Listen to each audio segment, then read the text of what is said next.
नमस्कार अंगणवाडी सेविका आणि मदतनीस ताईंनो, खूप खूप स्वागत आहे तुम्हा सर्वांचं आपल्या या यूट्यूब चॅनलवरती।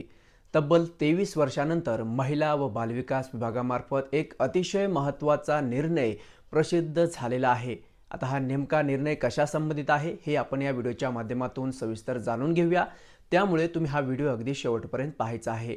तब्बल 23 वर्षानंतर घेण्यात आलेला हा निर्णय माननीय महिला व बालविकास मंत्री श्रीमती आदितीताई तटकरे यांच्यामार्फत घेण्यात आलेला आहे। तर ताईनो, महिला व बालविकास विभागामार्फत तब्बल 23 वर्षानंतर 8669 नियमित पदांची भरती केली जाणार आहे। यामध्ये या निर्णयामुळे विभागाच्या सक्षमीकरणाला मोठी चालना देखील मिळणार आहे, अशी माहिती महिला व बालविकास विभाग मंत्री आदिती तटकरे यांनी दिलेली आहे। तसेच या विभागातील एकूण पदांचा आढावा देखील घेण्यात आलेला आहे आणि त्यापैकी काही पदे निरसित अर्थात रद्द देखील करण्यात आलेली आहे आणि काही पदे नव्याने त्यामध्ये ॲड करण्यात आलेली आहे।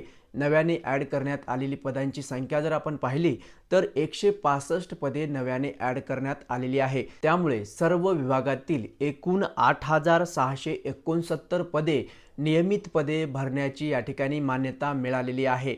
अंगणवाडी सेविकांची जर पदे आपण पाहिली तर 1,10,664 अंगणवाडी सेविका आणि 1,10,664 अंगणवाडी मदतनीस इतकी पदे या ठिकाणी मंजूर करण्यात आलेली आहे आणि ही पदे या ठिकाणी भरण्यात येणार आहे। आणि दोन्हींचं जर आपण पाहिलं तर 2,21,328 मानधनाधारित पदे देखील मंजूर करण्यात आलेली आहे। याशिवाय विभागाच्या कामकाजासाठी 2,843 पदे बाह्य यंत्रणेमार्फत भरण्याकरिता देखील मान्यता देण्यात आलेली आहे। तर ही एक महत्त्वपूर्ण आणि अतिशय महत्त्वाची आणि आनंदाची बातमी तुम्हा सर्वांसाठी या ठिकाणी प्रसिद्ध झालेली आहे। ज्या काही अंगणवाडी सेविका असतील त्यांना अंगणवाडी सुपरवायझर व्हायचं असेल तर या ठिकाणी ते या पदासाठी अर्ज दाखल करू शकतात। ज्यांचं स्वप्न आहे अंगणवाडी सेविका बनण्याचं, ज्यांनी तयारी केलेली आहे अशांसाठी देखील ही आनंदाची बातमी असणार आहे, कारण तब्बल या महिला व बालविकास विभागामार्फत 23 वर्षानंतर 8669 नियमित पदे भरण्यात येणार आहे आणि बाह्य यंत्रणेद्वारे जर आपण पाहिलं तर 2,843 पदे हे बाह्य यंत्रणेमार्फत भरण्यात येणार आहेत। ओके, तर हा एक अतिशय महत्त्वपूर्ण निर्णय घेण्यात आलेला आहे महिला व बालविकास विभागाच्या सक्षमीकरणासंदर्भातचा। ओके, तर पहा, या संदर्भातचा सुधारित आकृतिबंध देखील प्रसिद्ध करण्यात आलेला आहे।